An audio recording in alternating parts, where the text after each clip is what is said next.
Good evening friends, সবাই কেমন আছেন? আশা করি ভালো আছেন। আমিও খুব ভালো আছি। তো সন্ধ্যেবেলায় চা খেয়ে বসে পড়লাম ভিডিও এডিট করার জন্য। ফোনে দেখলাম কয়েকদিন ধরে বেশ কিছু ভিডিও জমা হয়ে আছে, তাই ভাবলাম আজকে একটু এডিট করে আপনাদের সাথে শেয়ার করি। তো আজকে আমি যে ভিডিওটা আপনাদের সাথে শেয়ার করব সেটা হচ্ছে চাষের আলু কিভাবে লাগানো হয় সেটা একবার দেখুন। তো এখানে যে বীজের জন্য যে আলুগুলো আনা হয়েছে মানে চাষের জন্য, সেগুলো টুকরো টুকরো করে কেটে নেওয়া হচ্ছে। দেখুন কত সাবধানে কাটতে হচ্ছে।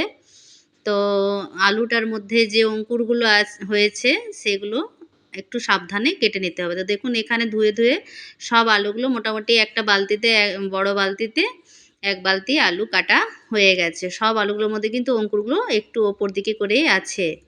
আলু কাটা না কাটা হলেই হবে না, আলু কাটার কিন্তু একটা ব্যাপার আছে এখানে। আর তারপর চলে গেছিলাম আমি জমিতে যেখানে আলুটা লাগানো হবে। তো দেখুন এখানে জমি রেডি।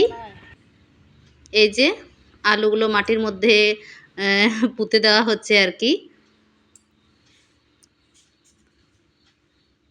এই যে লাইন বাই লাইন আছে, এখানে আলুগুলো মোটামুটি ছড়িয়ে দেওয়া হয়েছে। পুরো ভিডিওটা আপনাদের সঙ্গে আমি শেয়ার করতে পারছি না, কিন্তু মোটামুটি যেটুকু পেরেছি আর কি। এই যে জমি এদিকে রেডি হচ্ছে, আর বাকি যে জমিটা দেখুন এদিকটাতে আমাদের সর্ষে লাগানো হয়েছে। তো মোটামুটি একটু বড় হয়ে এসছে, এখনও সেরকমভাবে বেরোয়নি। তো বেশ সুন্দর লাগছে, অনেকটা জমি।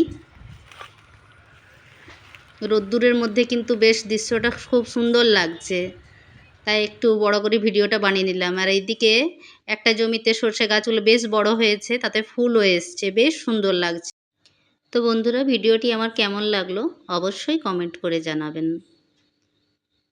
আর ফসল সমস্ত কিছু হয়ে আসলে আপনাদের সাথে আমি অবশ্যই শেয়ার করব। ততক্ষণ সুস্থ থাকুন, ভালো থাকুন, টাটা।